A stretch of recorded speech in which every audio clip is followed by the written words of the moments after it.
पुण्यातील Porsche car अपघाताचा सखोल तपास करण्यात येत आहे।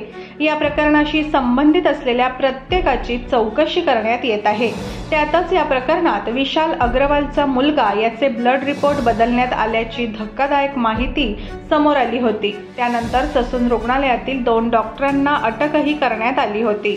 त्यानंतर आता या ब्लड रिपोर्टचं मुंबई कनेक्शन पुढे आले आहे। पुणे पोलिसांनी मुंबईतून आता 2 जणांना अटक केली आहे।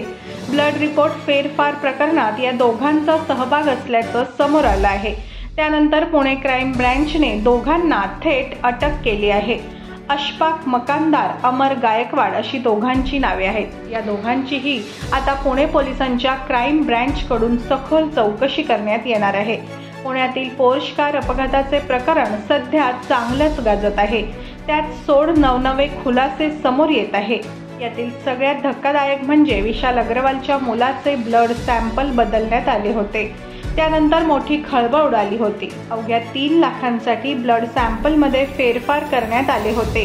या प्रकरणाची चौकशी केल्यानंतर थेट ससून रुग्णालयाचा ढिसाळ कारभारही समोर आला होता। या प्रकरणी डॉक्टर अजय तावरे आणि डॉक्टर हळनोर या दोघांना अटक करण्यात आली आहे।